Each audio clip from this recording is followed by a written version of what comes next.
Greetings, Zimbabwe, and welcome to Zimbabwe Daily. This is Frank Talk with me, Yvonne, and today we are talking elections. 2023 Zimbabwe decides, but is our environment supportive of a free, credible, and fair election?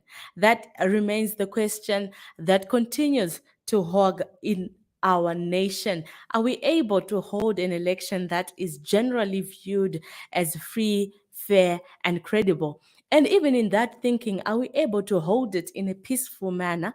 We have made some observation in the previous by-elections, the ones that were held over this weekend and the ones that were held on 26 March. And we saw a lot happening during the campaign period. So we just want to break it down and figure out if it is possible for us to hold a free, fair, and credible election. And to help me do that, I have a team of panelists who are going to also share their observations from the previous elections. And also, we get to hear from you what your experiences have been and what attitudes we have suddenly developed around election. So I'll allow my colleagues to introduce themselves. Thank you so much for joining us on Zimbabwe Daily. It's always a pleasure to have all of you. So I'm going to start with you, Witness. Please unmute yourself and introduce yourself to the public.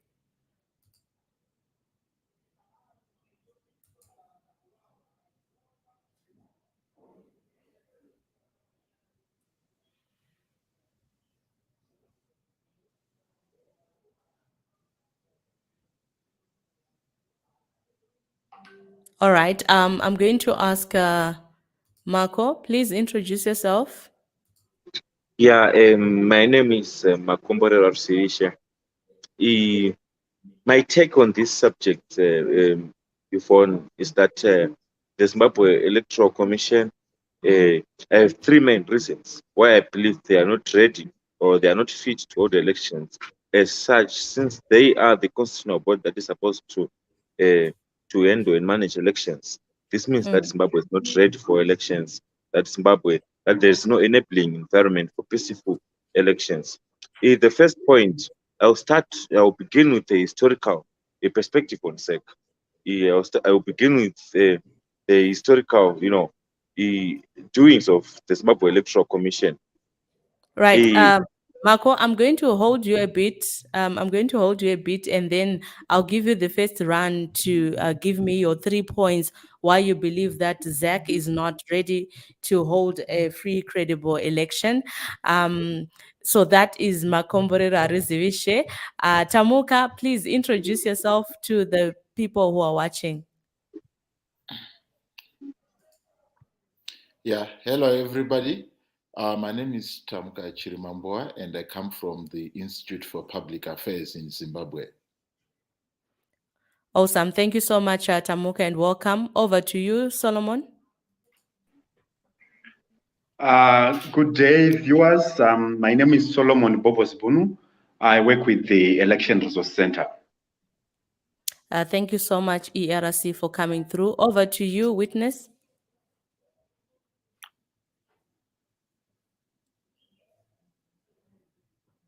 Witness, kindly introduce yourself.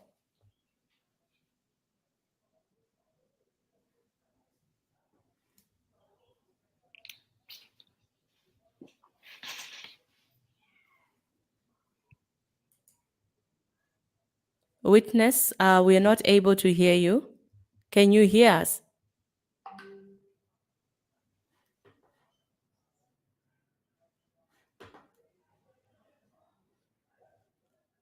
Okay, Witness, whilst you work on your device, maybe, yes, I can hear you now. Please go ahead.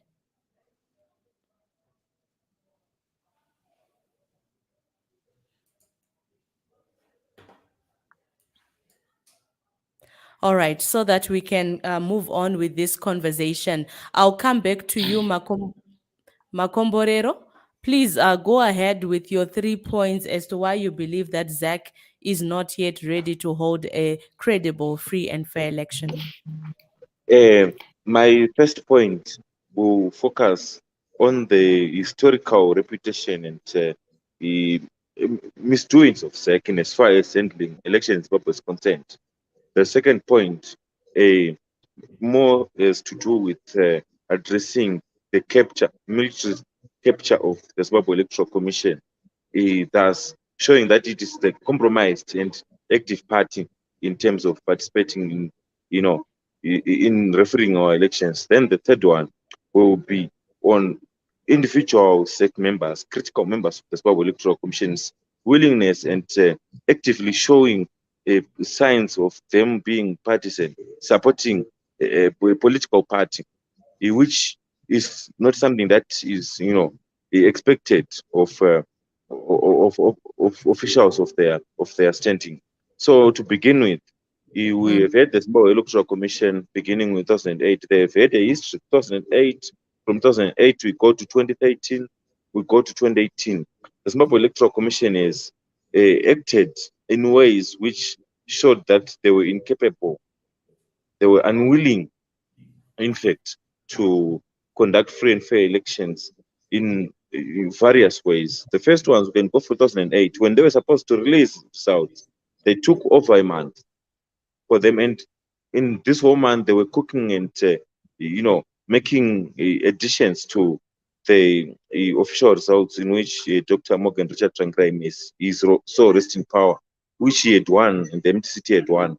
They took over a month, they did not want to release results. And when they finally released the results, they tried to reduce his winning margin and etc. But then it led to violence. I can clearly say that ZEC incited the violence that ensued. And by releasing fraudulent results, they are the ones who set the ground ready for the rerun, in which we saw thousands being tortured, killed, brutalized, their houses being burnt, their livestock being confiscated, killed by the ZANU-PF militia and the security forces. We all know the bloody 2008 rerun elections. They were enabled because the Zimbabwe Electoral Commission simply refused to act in a transparent and honest manner. Then we go to 2013. We have a second record in 2013. It hired Nikuf for $13 million to assist in populating the role and modeling the results before and during the elections to counter unfavorable voting outcomes. This was 2013. This was $13 million, and they received the 10 million between 4 February and 30 July. This was in a contract which they received. So this historical tendency and practice of SEC show that they are not fit to hold elections. They are not. They lack the probity to hold to have public confidence in terms of running proper elections in Zimbabwe. Then the second item on the issue, we have the Zimbabwe Electoral Commission. Clearly, if you check its backbone, its secretariat, the toilets like guanas of the Zimbabwe Electoral Commission are former army officers, military officers. They are straight from the army, and the services and their intentions and the interests that they are serving in SEC are clearly for the army. It's not it's not something new that since 2017 we have had. Of course, it had happened before, where we had the army generals and the military commanders declaring their support for ZANU-PF, declaring that the opposition will not win. We have Vitalis Shinawashe doing so.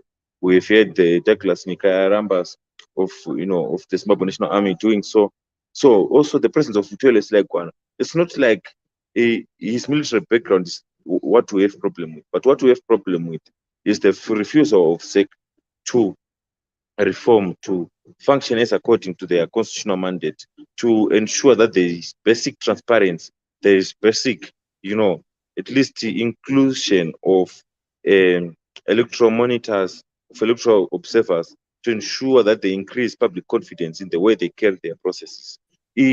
Furthermore, we have had, the SEC server. It was topical during the 2010 elections, where we had the then MTC Alliance presidential candidate, Advocate Nelson Chamisa, who, claiming that he had resoundingly won the elections, and in his argument, he was saying, according to the official SEC results, as per the SEC server, he had won, but the SEC refused by any means necessary to provide the server.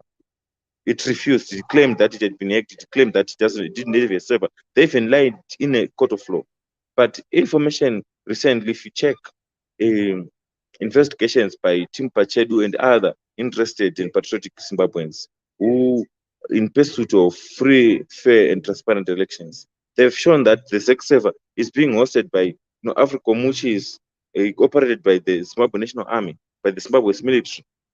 So this practically and directly means that the Priscilla Chikumba could not provide the server because the army had taken hold of it.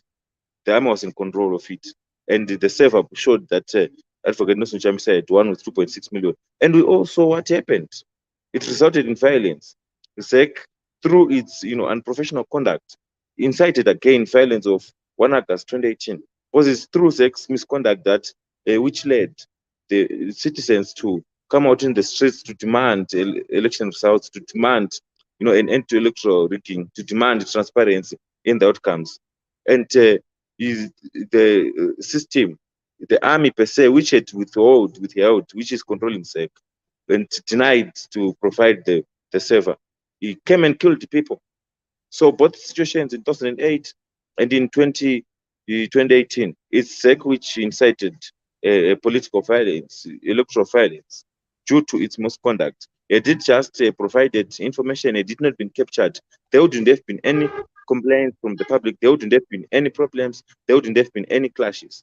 So my first point was on the historical, misconduct of SEC. The second one was on capture by the military in as far as their website is concerned, number one. Then also in as far as a number two, its secretariat is composed of military officers.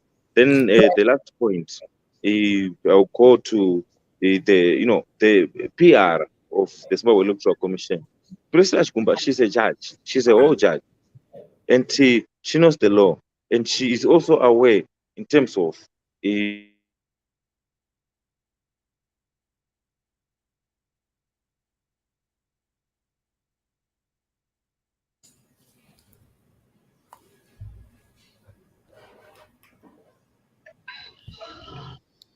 All right. It seems like network is playing a big that number. justice. It going on, saying that.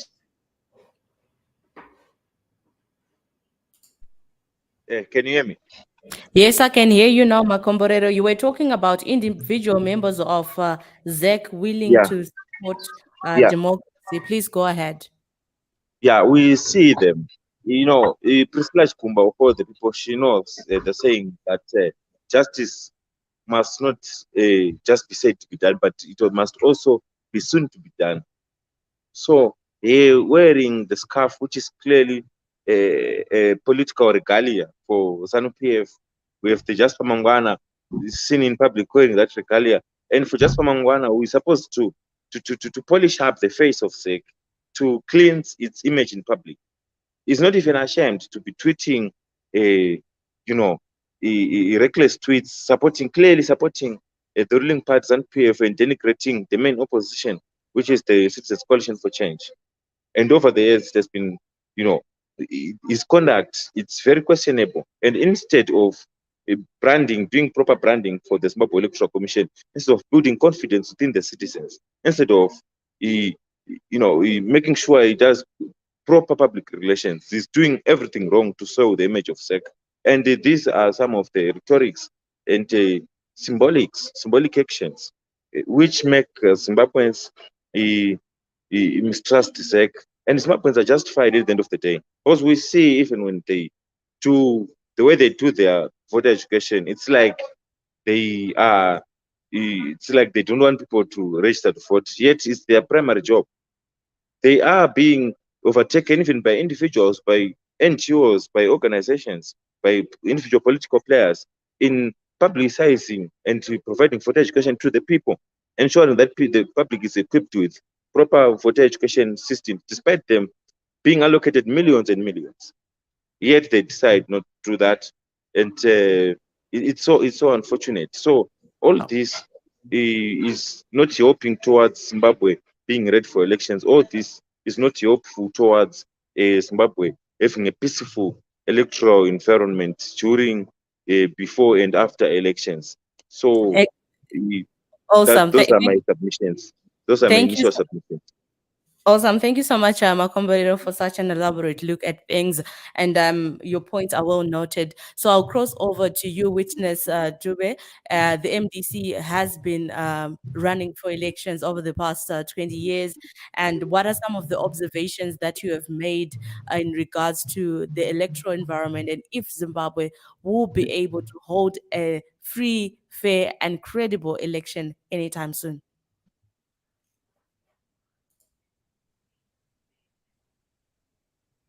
Yes, can you hear me? Yes, I can hear you. Please go ahead. All right, thank you. First, I would like to apologize for network on my side here. I don't think it's as good as I thought it would be. So if I get to break up, please do forgive me in advance. At a risk of repeating what Makomborero has said, basically, ZEC has a very checkered history in terms of holding free, fair, credible elections in this country, even since its inception. But we must be clear that when we put that standard, what is the landmark? What is the basis for the standard? The standard is the constitution that we agreed upon as a country and commissioned or voted for overwhelmingly in 2013, after a very exhaustive process of seeking people's views. In fact, if you go to our constitution in terms of the Electoral Act, you find that we've got one of the best instruments in terms of actually really never having to answer such questions or to even have such a discourse, because our constitution is very elaborate, is very well positioned and able to deal with all the issues that we are still holding in the public discourse about in terms of our lack of satisfaction with our electoral processes. For ourselves, even as a party, we are very privileged that our president was a committee, which is the one that actually put together the final details of that constitution. So we are very clear about what needs to happen, and it is certainly not happening at ZEC. Basically, where the fault is with the commissions, as they say, the committees, as they say, the devil is in the detail. The committees that get to carry out the work in terms of the logistics committee, the committees that look at the ballot printing, the committees that look at the voters roll, and all those committees, you'll find that they are headed by people with very deep, steeped backgrounds in the military, in the uniformed forces, which raises a huge question on their impartiality to begin with. And if you look at all the chairpersons of those committees, you'll find that most of them have been in the army. We're not saying that people who have been in the uniformed forces or have been linked to the government before must not head any institution in our country, but it really raises legitimate and valid questions when they get to hold what are supposed to be impartial, bodies, and they do that wholesale all by themselves. When we know the history of this country. So, as my young brother said, historically, ZEC has that problem to answer, and as long as their selection process does not become deliberate in terms of really putting civilians in those committees, it doesn't matter which judge you are going to get. Even if we get a judge from Mars, we are going to have the kind of problem that we have, because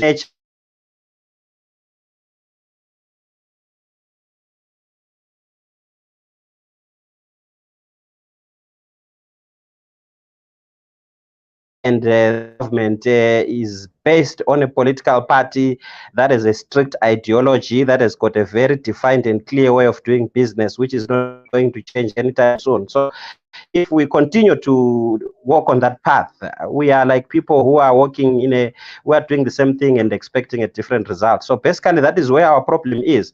And having articulated that the problem in that manner, you then get to see that our problem really is more political than technical. These are problems that you then need to solve through political processes, which is why our party is calling for dialogue, because we need an environment, an enabling environment. Dialogue is about creating an enabling environment where, as Zimbabweans, we can discuss any issue openly, candidly, with where we can assume that all of us want the best for our country, and we avail that opportunity. Outside of that, confrontation and everything are issues that this government is better capacitated to deal with, and it's not going to be any MDC. We have been participating in elections.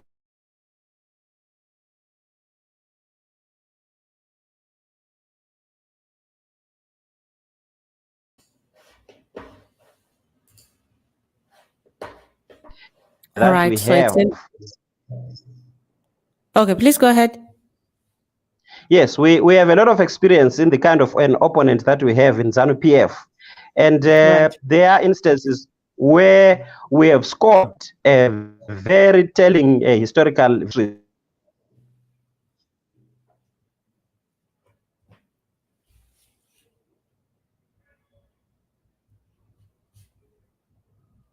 An inclusive government, and the major business of that government was to create a new constitution which will trigger a free and fair election. So the new constitution element came about.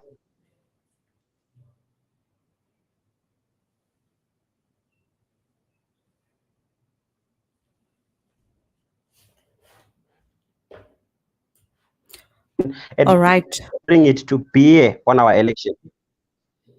Right. Thank you so much, Witness Dube. You raise some critical issues, one of them being the issue of dialogue being a solution. And we're going to find out throughout this discussion if dialogue, where there is no political will, even on issues that you have raised, will give us the outcome of an election that is generally accepted by the Republic of Zimbabwe. Now I'll come to you, Solomon Bobosbunu. Please unmute your mic and also give us your observations. You are the Election Resource Center, and you've been very much involved in electoral processes in Zimbabwe and even beyond the borders. With your exposure, is Zimbabwe ready to hold a truly peaceful, credible, free and fair election? Thank you very much, Yvonne. Once again, good day to you, viewers. I think when we are looking at the readiness of the country, we must look at it from the perspective of both the process, including the procedures, the environment, and then also looking at what is in place in terms of the legal framework.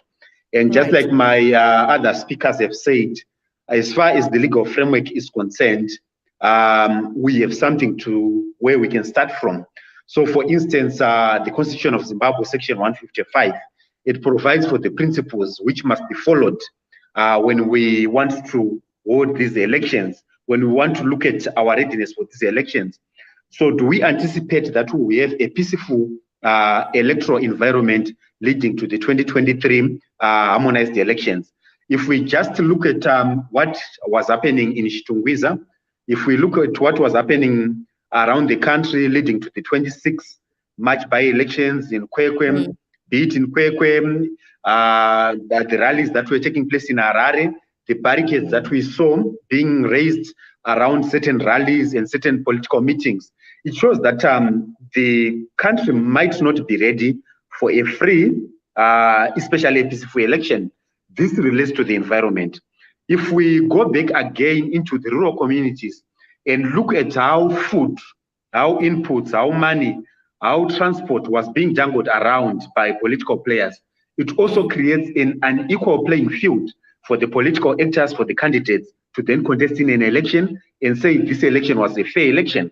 So in that regard, we look at that particular point and say, we might not be ready looking at that particular point.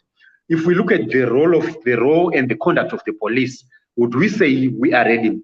We have seen that they have allowed others to go on in their meetings with lorries, with buses, with everything that they can take, but then regulate others to say, you can't take buses to certain locations. And in this regard, would this conduct amount to a fair playing field for the players? We look at the state broadcaster, which is the public broadcaster.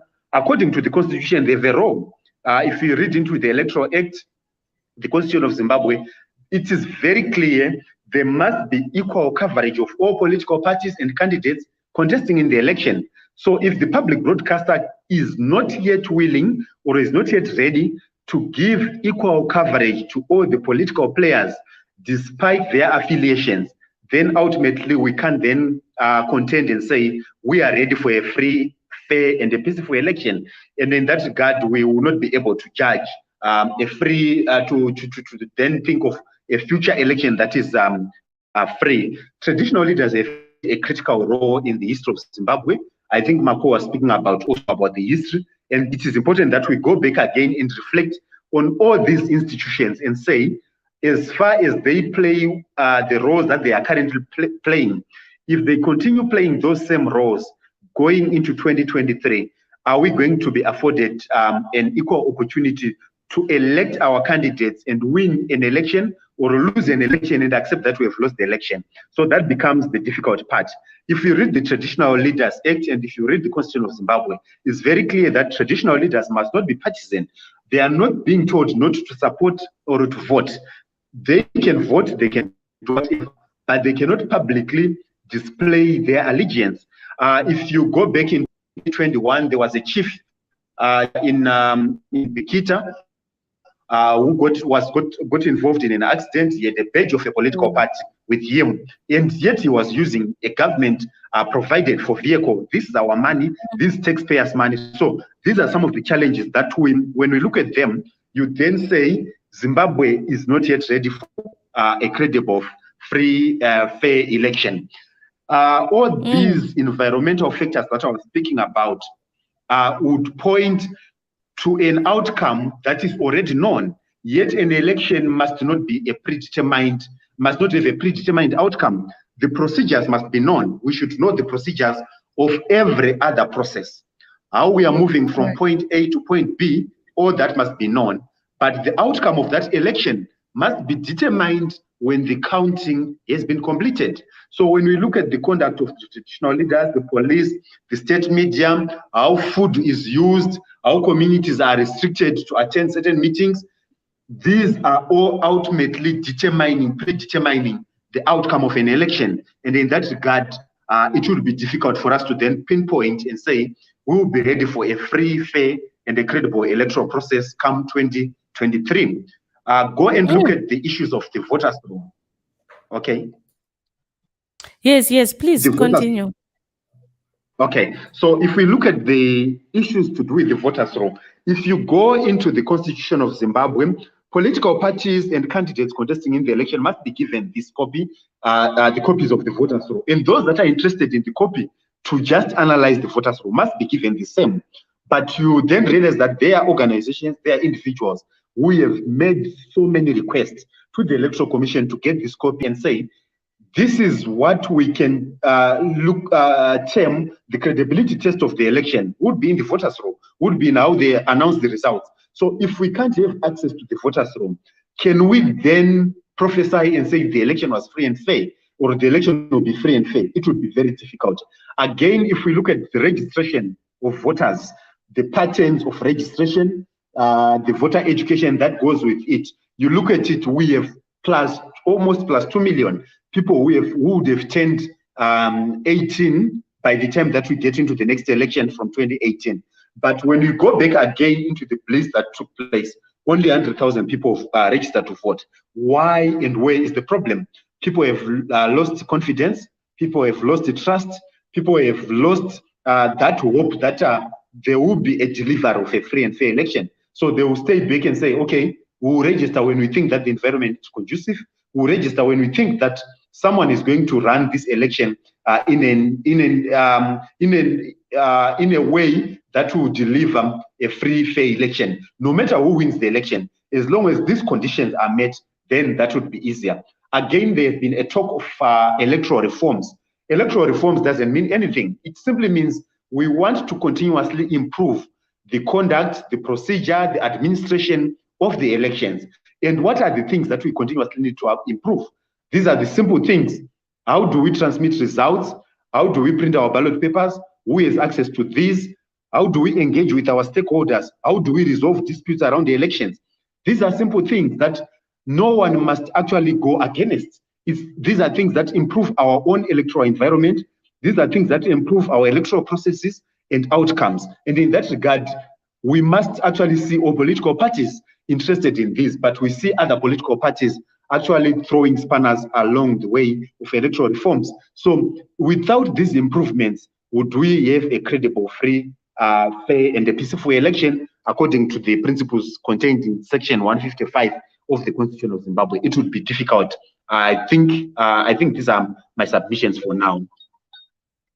Powerful. Thank you so much, Solomon, for those submissions. And just before I come to you, Tamuka, I just want to read one comment from Chelsea. She says, our youths now wait for results, but they don't really go out in their numbers to vote. You ask why, and they say it's of no use. We already know the results. I think Zach should do something about it. I think these are some of the issues that were raised by Solomon, that we have a scenario where our outcome are predetermined. Over to you, Tamuka. You are a researcher and you've done extensive work on elections in Zimbabwe. And when you look at the research paper that you did looking at 2018 elections and what happened in the 2022 by-elections, would there be any variations, or is just the same old script in a new election?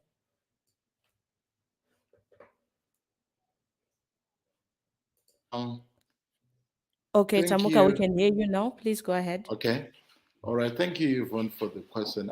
I think I don't have to overhammer, given what has already been stated by the panelists before me.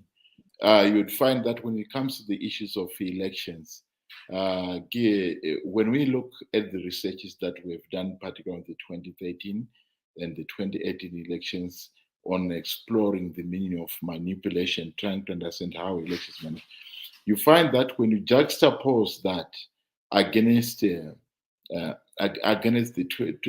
recently completed by-elections, you would find that there's nothing different. There's nothing at all. It's not even, you can't even call it an odd script in a new elections. It's just an odd script, to put it crudely, because when you look at the stratagems that have been used to manipulate elections, these have been consistent. They've been evident. Like if you had to take what happened in Binga, or Mavuku or Epworth, the issue of vote buying, which was quite key. You saw candidates being branded in party regalia, distributing foodstuffs, goodies, which is called treating under elections. Then you take, for example, the disappearing polling stations. For example, in Mtasa now, South, some of the urban-based polling stations, which were found to be disappeared, which was close to about 1,000 voters. So you even had people, when they get to their polling stations, they find that their names are not.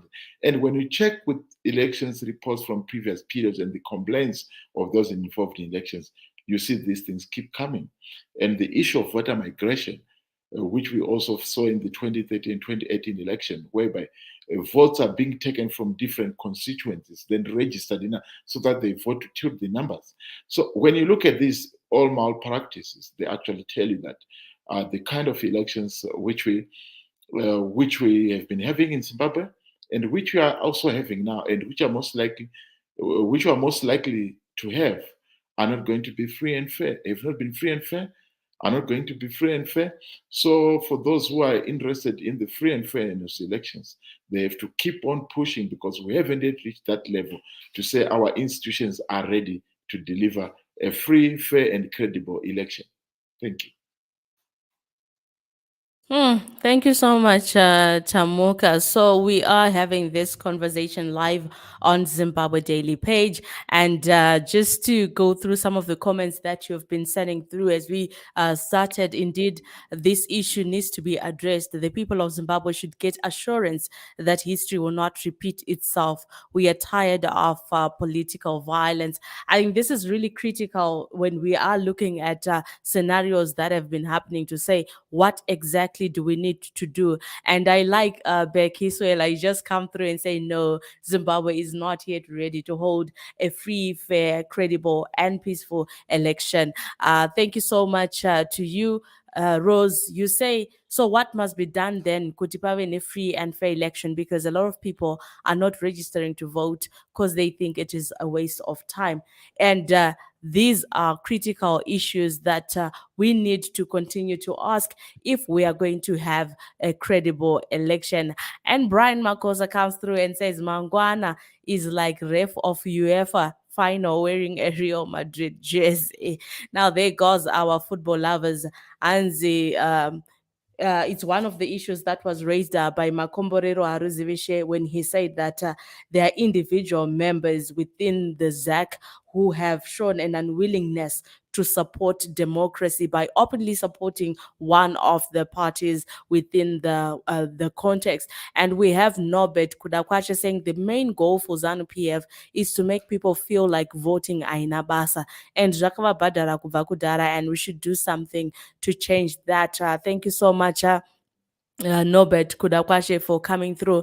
Now, I just want to turn back to you and say peaceful elections in Zimbabwe cannot be possible, as you have rightly said, Solomon, that the environment itself is already a predetermined outcome. Now, maybe the question that everybody is asking is then what? Todini, what should we do if ZEC is to do something by any miracle? 2023, do we see things changing, or we can brace ourselves for more political violence? Over to you, Tamuka. I'll start with you, Tamuka. Political violence in our country, is it ever going to end? Yeah, certainly we have highlighted these issues, which we say are issues for concern and cause for concern. And certainly citizens are right, or viewers are right when they say, why bother? Is it worth it all to rig? But I want to start by this West African proverb, which says, a man who does not lick his lips should not blame the wind for drying them. There's one thing which citizens or viewers have to understand, that in as much there are these irregularities, one thing which they need to do is not to give up if they're interested in democracy, if they're interested in seeing their votes or their voice going to matter. This is a journey. They should see it as a journey on the democratic trajectory, that in as much as we don't have everything which we want, or in as much as the elections are not going to be free and fair, we have to keep on fighting. We have to keep on pushing. This is how even the generation that went to the liberation struggle managed to bring 1980, I mean, the issue of independence in 1980. Before it was Southern Rhodesia, then it became Zimbabwe.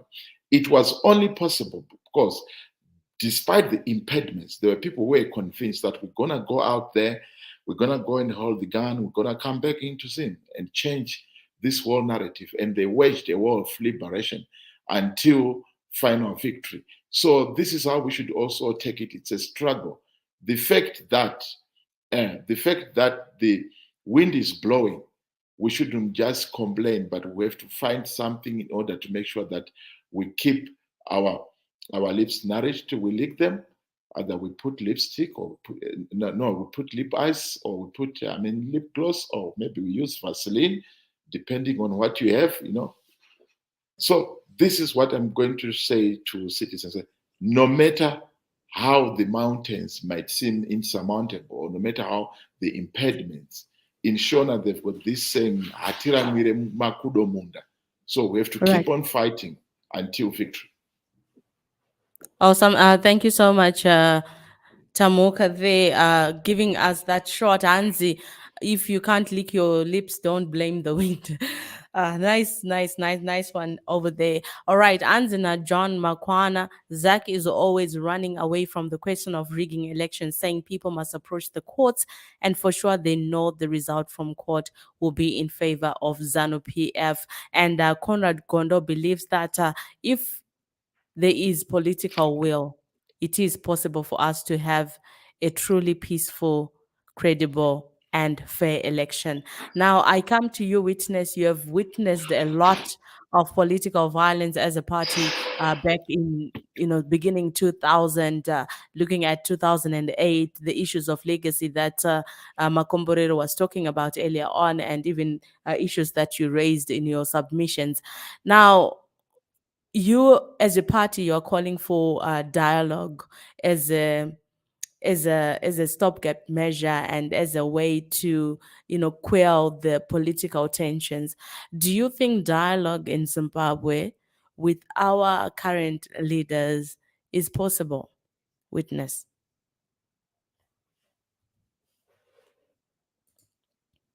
Witness, you may want to unmute yourself. Yes, thank you. Dialogue is very possible in this situation. In fact, dialogue is a natural strategy in such situations. It's a bit of a misnomer in Zimbabwe that we are in this situation.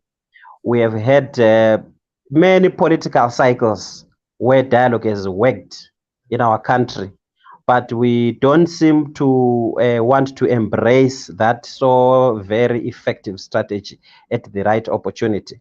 You go back to the Liberation War, it ended with dialogue. It didn't end with the guns. People had to sit down and come out with that ceasefire document, which created a lot of problems for our previous elections before the 2013 elections. It had so many loopholes because it was a ceasefire document. It really was never about ushering in democracy, but quelling the hostilities coming into 1980. So in 2013, we had our own constitution for the first time. And that constitution came about because we resolved, like I had said in my earlier submission, maybe network had stopped me from connecting with you, that we had resolved that we'll bring Mugabe to the negotiating table, screaming and shouting. And we had clear landmarks. After he comes, we will have a transitional government. We will have a new constitution which will trigger a free, fair, and credible election. So we had that constitution. That constitution remains the standard. The struggle now, we must keep track. The struggle now is to make sure that that constitution is heeded to. Unfortunately, our politics is so weird. We want to measure. Yes. Yes, I Can you was hear me saying now? toxic rather. Yes, please go ahead. Yes, our politics is very toxic, and we want to measure on really outlining all the kind of problems that we have. There were pointers here. This is the problem that we have. Everyone knows the problem. Any grade one child now can really tell you the problems that we have about the elections. But when we come to the solutions end, we seem to want to avoid the real strategy that can make us come out with solutions. We need to sit down, and as the MTC, when we talk about dialogue, sometimes it's deliberately misunderstood by some political players for their own political benefit, of course, to say all we want to do is be part of the ZANU-PF feeding trial. Far from it. We want all Zimbabweans from all stakeholders in this country to sit down and have an innocent conversation about the kind of problems that you have. And ZANU-PF is a stakeholder in that kind of an arrangement. Let's not run away from that fact. They need to sit across the table, opposition sit, civil society, students, business, and everyone. And we begin to say, these are the problems that we have. How can we solve them? Maybe we are going to be open to one another and come out, and ZANU-PF is going to come up with the fears why they really don't want a free, fair, credible election. And maybe at that platform, we can be able to then begin to solve those issues. Because if we keep running away from their fears and their problems, and we think we can solve them by being professionals at articulating our problems. It's not going to work. We are going to have political season after season, people getting into townhouse, into parliament. At the end of the day, the voter doesn't have a value for it. To the end that at the end of the day, people begin to, some will pretend to be shocked why people don't believe in an election anymore. But if you look at the surveys that have been coming out, people are election fatigued for valid reasons, for very good reasons. So we need to really, hold the bull by its horns and do that one thing that is going to work in this country. Swallow our pride, bring everyone to the negotiating table. Openly talk about our problems and find solutions together as a nation. All right, thank you, Witness. And Dominic Vent says that free and fair elections will see ZANU-PF losing power. ZANU-PF survives on unfair and rigged elections. That is the view of Dominic. And Witness, you're coming through to say that we need to sit down on the negotiating table. There are 18 million plus Zimbabweans in Zimbabwe who exactly should sit on the negotiating table. Will ZANU-PF negotiate its way out of power, or should we really allow our democratic processes to prevail so that the people of Zimbabwe have a say on who leads them at what particular time? Is that not what democracy is all about? Over to you, Solomon. Okay, thank you. I hope I'm clear because I am receiving low signal. Yes, from as far as we are concerned, we do not mind who wins an election. What we are concerned about when we are talking about democracy is that the process, the practice, the procedures, the environment must be favorable for just anyone who wants to contest, who wants to be in the political field, to take part, and then whatever the outcome, whoever wins, whoever loses, can accept that I've lost this particular election in a context that was free, that was fair, and in an environment where supporters were generally not concerned about their safety. So in that regard, the election is not predetermined.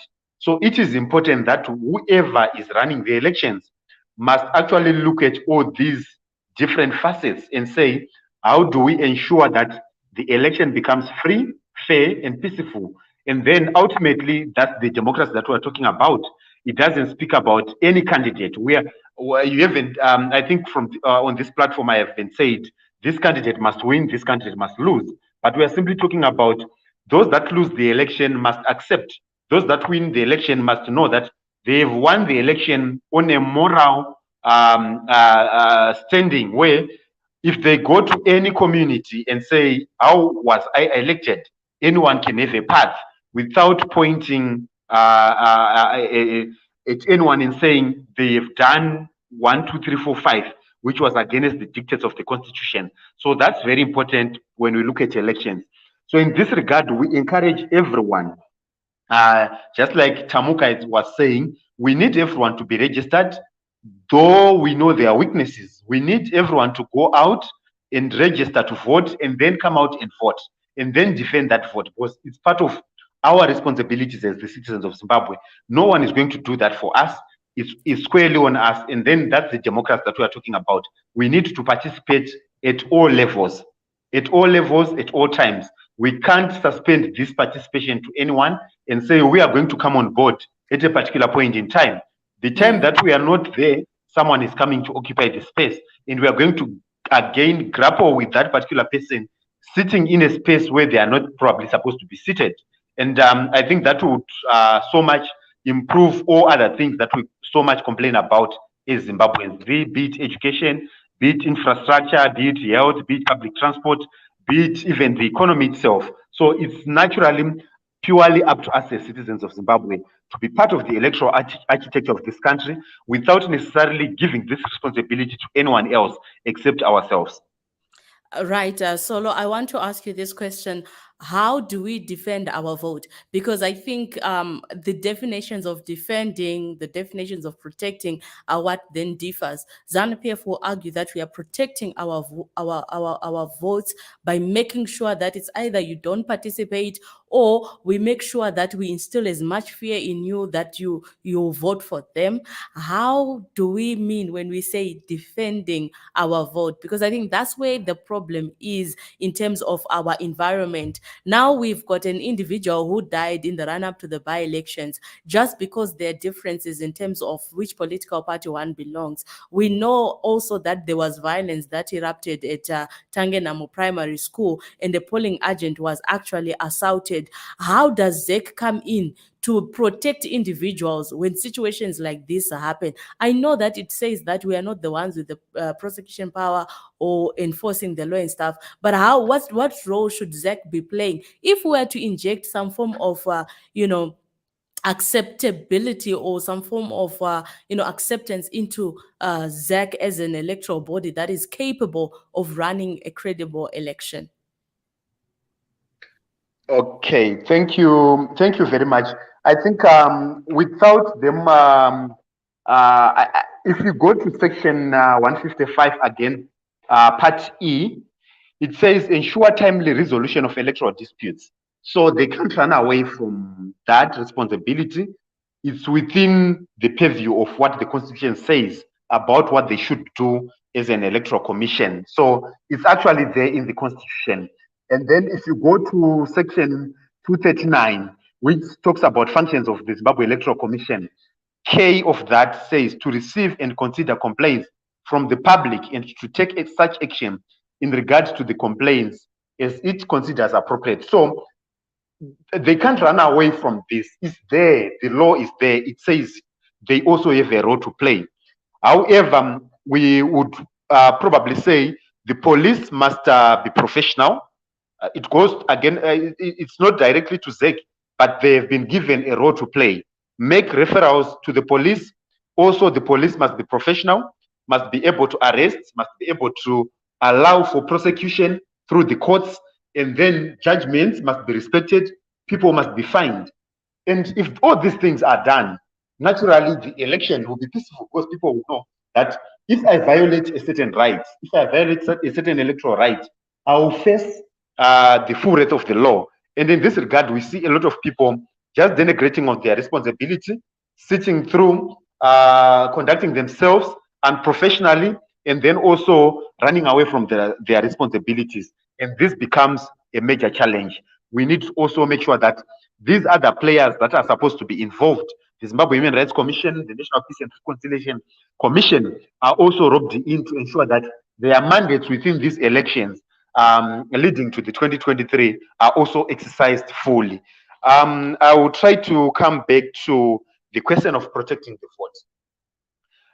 When we talk about protecting the vote, the first way of protecting the vote is for you to be registered as a voter.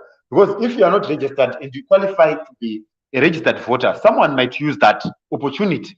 So the first way is to be registered. The second is to be part of the election day process itself by voting on election day, but also by making sure that where there is need for voluntary party agents, where there is need for voluntary observers, you are there, you are accredited, you stay in, you watch the process, you document whatever is going on according to the regulations, according to the laws, and then you report to the hierarchy. If it's a party, you report to the party.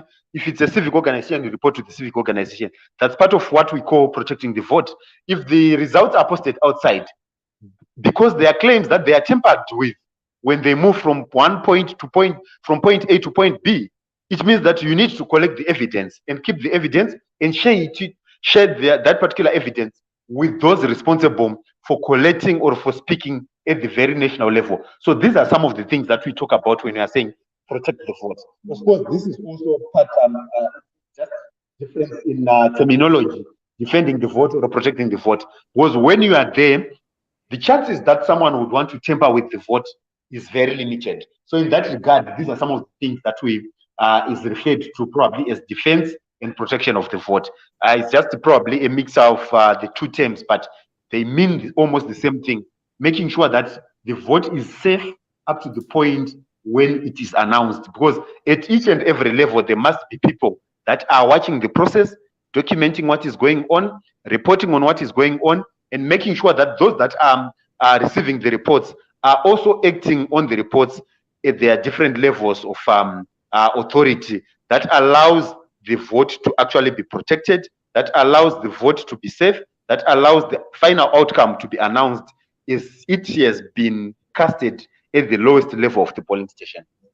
Thank you so much, Solomon, for just elaborating on that. And I'm sure as we are learning as we go, and we also need to participate in our electoral processes. That way, we are able to safeguard and to ensure that the democratic processes we're trying to achieve with elections is actually achieved. Now, I come to you, Makomborero Aruzishe, as we round up this conversation. The general elections are Yeah. coming in 2023. You have been, well, should I say, a victim or a survivor of a lot of persecution on your part. Now, do you feel that 2023 is far enough for us to actually have reforms take place that will see us holding a free, fair, and credible election? For me, 2023, is the year when we finally, combine all our efforts, escalate our struggle, reach the pinnacle for a revolution to ensure a free Zimbabwe. These issues, as an activist and the pro-democracy campaigner, has been more like a frontline fighter for quite a long period of time. I have seen a lot, and I've also come to understand a lot, especially when it comes to these issues of electoral reforms. Let me give you an example of the Zimbabwe. Back then, when we were under Rhodesia before 1980, we the blacks were the majority. We were more than the whites, but the whites were winning elections. Election period after election period, election cycle after election cycle, they were winning elections. If we go to South Africa, apartheid South Africa, despite that blacks by far outnumbered whites, but whites were winning elections. Elections were being held democratic, they were being called free, fair, transparent, and credible, but whites were winning. This has been happening across even the rest of Africa. But what then happened is in South Africa, we can speak of 1992 when they got their independence. Zimbabwe, we speak of 1980. We had our elections in 1971, in 1979. But what defined these elections was that there was a period of struggle. There was a fight. And this fight was meant, number one, to ensure that it mitigates, rigging. Number two, cover up, raise the rigging ceiling, in terms of ensuring that the oppressors or the governments of the day do not raise the rigging ceiling, but the rigging ceiling has a limit. And how can that be addressed? Like for me, I believe all other avenues, when they've been captured, if we have to call the courts they are captured, if we have to call the police they are captured, we saw the by-elections, recent by-elections. Certain political parties were allowed, especially the ruling party was allowed to hold its campaign in various forms. They held their campaigns freely, they did not disturbances. While the opposition was having serious disturbances, having its rallies banned. And ZEC did not even release a single statement on that. Yet it's ZEC is due to ensure that there is free participation, there's fair participation by all political players. We saw people died in Kwekwe. Recently, over the weekend on Saturday in Chitungwiza, someone was almost killed. But ZEC is quiet. It's not even doing anything. Did not even say a statement. So what it means is the playing field, the electoral field, it's unfairly, leveled. It's imbalanced. It's not level. So the next thing now is also the solution. There are various political players in Zimbabwe, and what I can tell you from also my experience is that any cat can do, whether red or yellow or green, as long as it kills mice. If dialogue works, we are many political parties. Those who are experts in dialogue must go and engage ZANU-PF or the government of the day in dialogue. Those who are good at debating must go and engage, and debate with the government. And those who are good at demonstrations must go and demonstrate. All these ways are methods which we can collectively use. Because if Zimbabwe is free, if there are free and fair elections, if you have a better Zimbabwe, it's better for everyone. If we have a fair and impartial SEC, it benefits everyone. If we have a SEC that is not captured, it benefits everyone. If we achieve those reforms, they benefit everyone. So what's just needed is us for as the people, we should have a definition, a clear definition of what we call maybe it's a reformed SEC, what we call free and fair conditions, what we call conditions necessary for peaceful elections in Zimbabwe. It's what we need. We use our various means. But I, for one, I believe in the struggle. I, for one, I believe in obviously the power of the streets. I, for one, I believe obviously in the power of the grassroots going to engage, mobilize young people, mobilize citizens to go and register in their numbers. Because if we register in our numbers, it's the first line of defense in as far as protecting the vote is concerned. Registering our numbers. Then also turning out on the voting day in our numbers. It's another way. Then defending the vote on the day through various means like parallel voter tabulation, ensuring that also they are agents, monitors, observers, that they do their job very well, that we also are on the lookout if shenanigans are to be done by the electoral officials. So all I am saying in summation, from my perspective, it's a matter of the struggle. It's something that we have to fight for because ZANU-PF has countless times said we will not reform. They've declared, even back then when Jonathan Moyo was still a minister, he's the one who popularized the statement that we will not reform ourselves out of power. Surely they will not. Surely their job is to retain power by any means necessary and unnecessary, legal and illegal. But so far they've been using illegal means because if they try and attempt or adhere to legal means, they will surely lose their power. So, yeah, I believe as Zimbabweans all want a better Zimbabwe, and for us to achieve that better Zimbabwe, we have to put our all, use our strengths. Whether you are good at debating, good at dialogue, good at demonstration, good at mobilizing people to raise their numbers, good at mobilizing people in demand for electoral freedom, electoral reforms. But as it is a distance now, sake, my parting shot is that it's either is to reform or to disband. We can surely do better. We cannot afford to have a colonial era type of electoral body where the majority's voice is surely disenfranchised, is subverted. The majority's will is diversion of the people's will. Speak of the power, the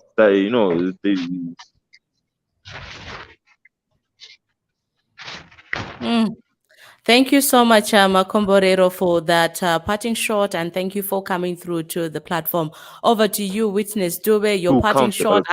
We cannot afford to. So, okay, yeah, I think Makomborero is still parting. All right, my final words are that is the lack of confidence by the citizens, by the voters in electoral processes. It's a clear conviction of the incapability of SEC. We cannot surely have a citizen saying they don't believe in elections when SEC is their job to build voter confidence. It's their job to ensure that citizens believe in electoral processes. It's like if you're a barber shop, if clients don't believe in you, it means you're doing a bad job. If you're a network service provider and people do not lack confidence in you, clients lack confidence in you, we are doing a bad job. So SEC must also pull up its socks, but also us as the people, we need to fight harder. Thank you very much. All right, thank you so much, Makomborero. ZEC needs to pull up its socks, and us as citizens, we also need to pull up our socks as well and participate in electoral processes. Witness Dube, your parting shot, my guy.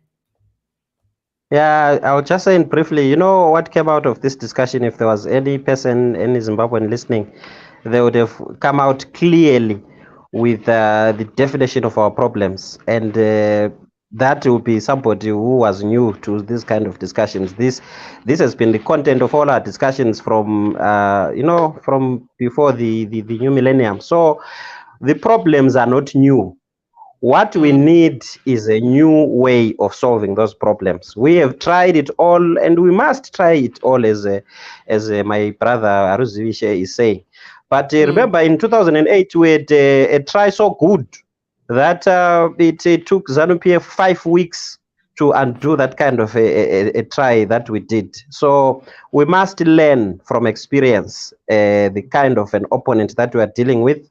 We must have learned something from the terrain, the political terrain that we have been in. We must be people who pick up lessons as we go and refine our strategies. This is why President Tsvangirai decided that dialogue should be our choice strategy from the 2008, 2006 Congress affirmed in 2011, 2014, and the various formations of the MDC are not in agreement. You know what? Even people in CCC, the majority of them were in the MDC, and they were the ones who were making all these resolutions about dialogue.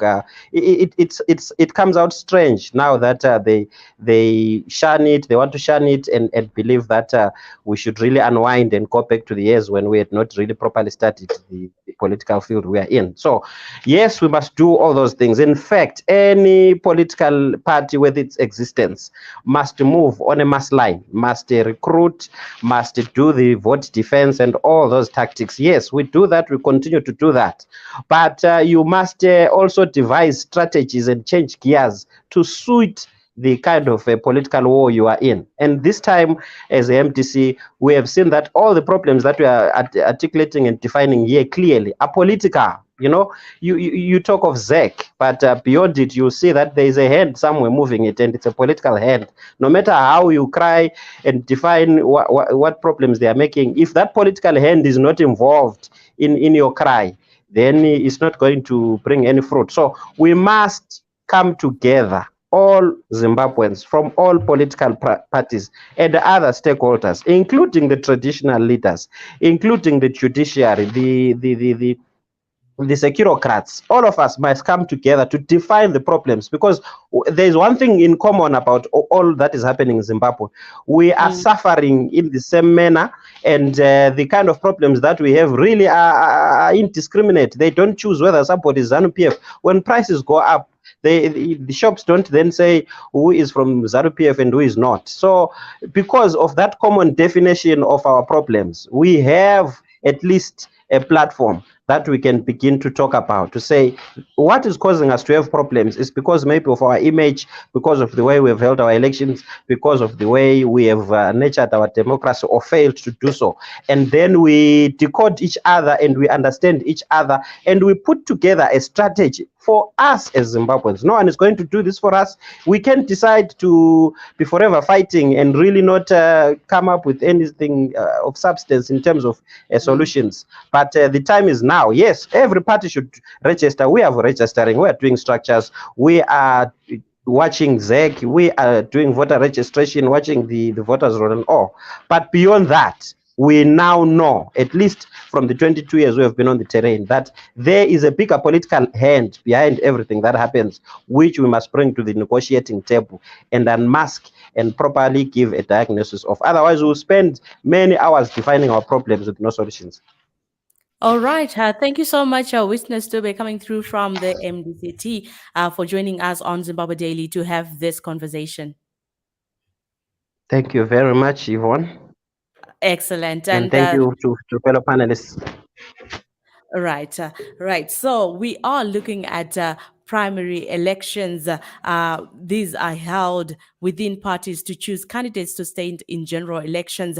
General elections in Zimbabwe are held on the same day. Voters choose a councillor to represent their ward in local authority elections, a member of the House of Assembly to represent their parliamentary constituency, and a senator to represent them in the Senate, as well as a president as head of government. We also look at the electoral process in Zimbabwe being documented according to the legal framework, and is made up of several stages, from voter registration, delimitation, inspection of the voters' roll, proclamation of election dates, nomination of candidates, campaigning, to polling, counting, checking, and announcing results. Voter education is carried out at all stages of the electoral process. And what we call free and fair elections, according to SADC, are regular elections with full participation of citizens in the political process, freedom of association, tolerance, equal access by all parties to state media, equal opportunity to vote and be voted for, independence of the judiciary and non-partisan electoral institutions,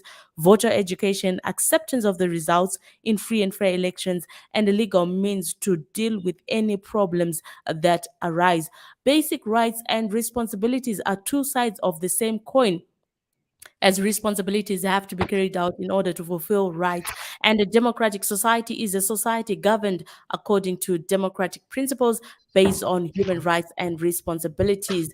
Community contributors defined it as a society in which everyone is valued.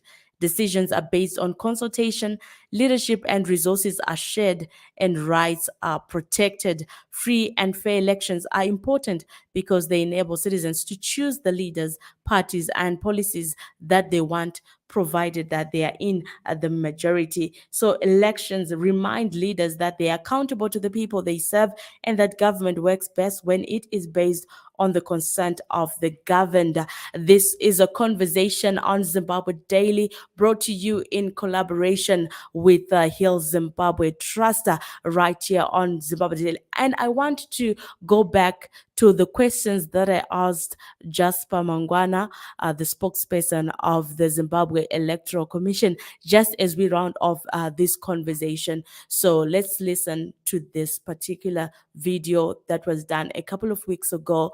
We were at a workshop where we sat down with the Zimbabwe Election Commission, and the questions that I asked and the response that comes thereafter from Jasper Mangwana. That is out there.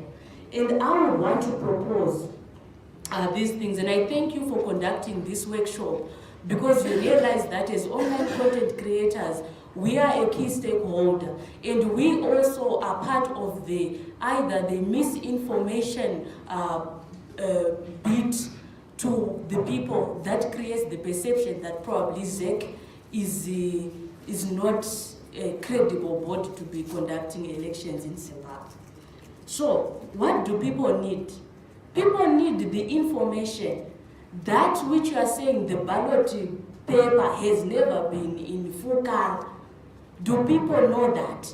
We should not assume that people know that the ballot paper comes as black and white in terms of which candidate is which. The only color is on the ballot paper itself. That is yellow for the council, it's blue for the parliament, and it's pink for the presidential. So that information needs to be relayed to people. Legal issues that were raised, they are not very easy to consume. Right now, if we start asking people about the act, the subsections and stuff, most of us do not understand those things. What has ZEC done to break the law down for the person at the very grassroots to understand how you operate or where they take their complaints if they have a complaint? Some people go on Twitter because that's what is accessible to them. How accessible is ZEC to the ordinary person? The third issue that I want to raise is the law itself can be stubborn, and it is subject to personal interpretation. When we talk of, when there are cases that are highlighted either by civil society or in the media, that there's been violence in a specific place, is it not incumbent upon whoever is supposed to enforce the law to investigate those allegations? In as much as, yes, you say the police must, but what is it that is on the ground? The police are seen to not be recording cases of political violence, for example. And the complainant ends up being arrested, and they are charged for committing a crime that was inflicted on them. This is the attitude that the public now has. They do not trust the law enforcement because of this background. So in as much as we want to, and it sounds so good and it's very credible and it's something that we applaud when we read and when you speak, but the reality on the ground is speaking otherwise, and I think this is where the problem is. What has the commission done to debunk this whole thing, to say we have received complaints from, we have 1,000 complaints on our desk, we have taken 800 to the Zimbabwe Republic Police, and we have taken 200 to the Zimbabwe Human Rights Commission or to the National Peace and Reconciliation Commission. and then come back again maybe after a year and say, on those issues that were raised during the 2022 by-election, this is how far the cases have gone. Because people are reporting and not seeing any action at all will cause them not to come back and make any report. So as media, we want to be able to say, this is Zek's position, this is where we are, what are your opinions as people? So that at the end of the day, we've got a feedback when we communicate. It's not just from your stable to people and people cannot respond to you. I think if we improve our communication between you and the public, then definitely we'll see a change in attitude and even a change in the atmosphere that we hold our elections. Thank you. We should also applaud this.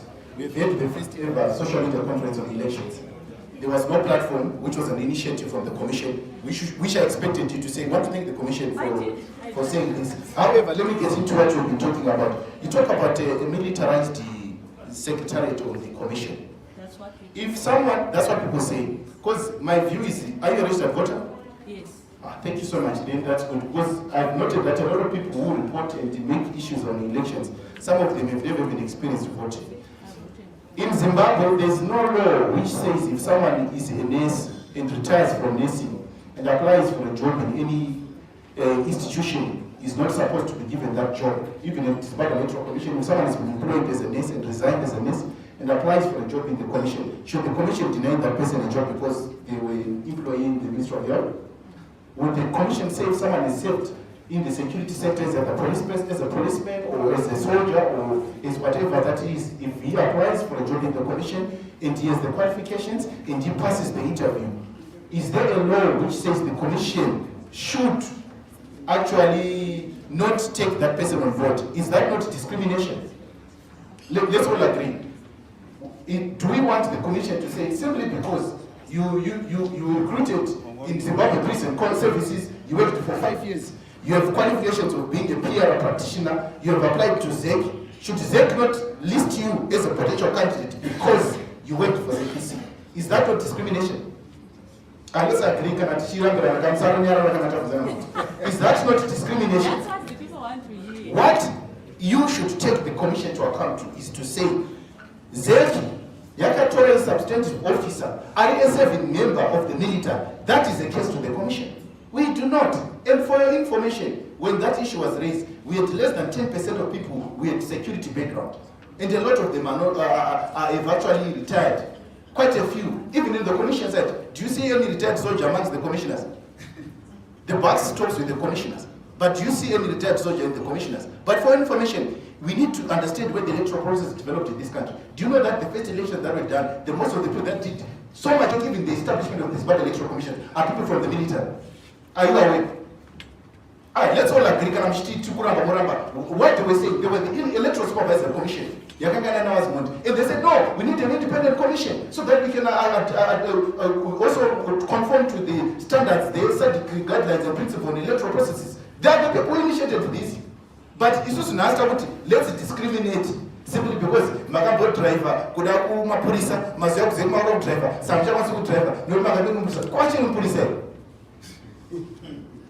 And the Roma Salami is to understand. Kama kutoka na mtu alivyokuwa kutetewa. Tudzei first number yake. Tunataka tutaona mali ringo kwa community kama tunataka itaanza ndo basaramisha. Kana pasina, these are just issues we are raising. Number 2, you talk about the issue is polarization. Our political environment is polarized. Do we agree? And some of you want ZEC to determine the outcome of an election because you have a feeling. You feel like maybe mukatazamana kwa mungu unaona ndaka tufuta utachia pesa in the commission kana utatipiti cheni man. Saka kana mama lezo zote zifana kuitike.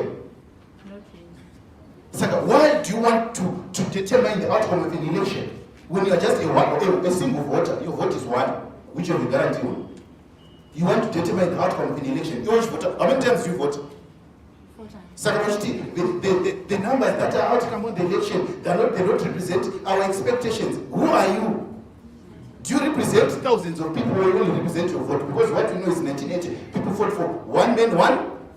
The only vote you can guarantee is yours. Not even someone you can see standing next to you might not even vote for what the expression that you think. And not everyone you see in this country is a registered voter. By the way, voting in Zimbabwe is not mandatory. It's persuasive.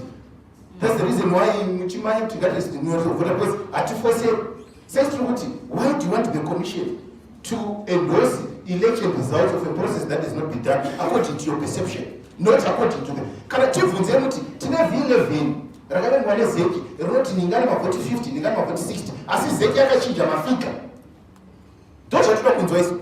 Then you can say the results are not correct, but because wakarota hope kana kuti wakaprofita kana kuti unofungidzira, it does not actually mean these are the results you should expect from the commission. Otherwise going this process won't be necessary.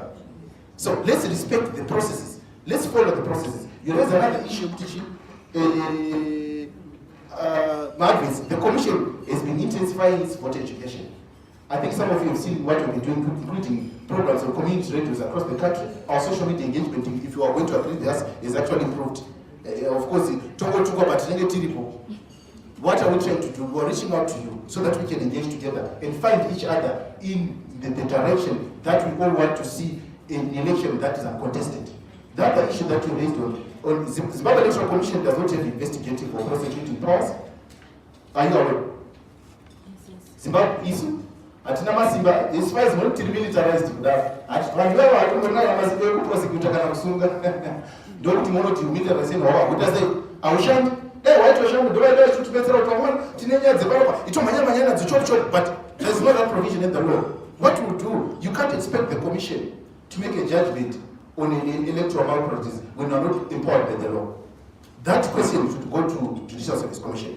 Yekuti yeye akazonosungwa asi akaripota kadi hausi mvunzo wekommission uno, mvunzo wedu weZimbabwe Republic. And by the way, we have what are called multi-party liaison committees where all these political players come in and agree on the way forward. Mapurisa anotodana kamune macases eviolence anapopolisa kuti imapurisa nenyaya yakatakagadziswa tibetsere tinotodana officer commanding mutemo noti kana tato proclaim an election there is an officer commanding that is assigned to us by the commissioner general. Mukatutasa past elections takatoma advertise kuti whether or not these are the electoral peak counters you are going to be working with.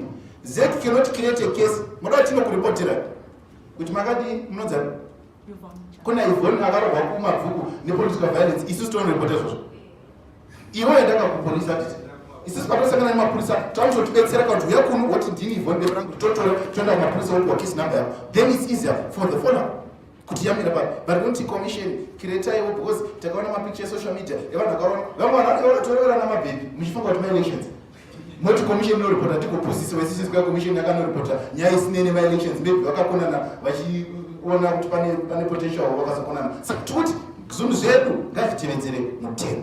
Andifungi kuti pamakwestions ako pane chandasiyati ndambozama zvese ndamona soti wakaneshoko. All right, so there you have it. That was the questions that I posed to the Zimbabwe Electoral Commission spokesperson, and that was his response. And I'm sure you picked up one or two things. At the end of the day, Zimbabwe is our land, and we want to make sure that whatever processes we're engaged in will allow us to develop as a nation. And at Heal Zimbabwe Trust, we believe in social cohesion and dialogue as a way to deal with our problems that we face in society. The question is, are we willing? Are we willing to resolve our problems? Are we willing to deal with the ghosts of the past so that whatever process we have going forward is not just free, fair, and credible, but it allows for inclusion and a self-awareness of the need for every citizen to participate in processes that lead to a democratic nation. Thank you so much, Zimbabwe, for tuning in on Zimbabwe Daily as we brought to you this conversation. This has been a wonderful afternoon as we talked elections in Zimbabwe. Do join us again next week as we bring in new discussions on issues pertaining to the elections, because Zimbabwe in 2023 decides who they need. But is the environment conducive to hold a peaceful, free, fair, and credible election? Thank you so much for tuning in. Have yourselves a wonderful rest of day, and do join us again next time.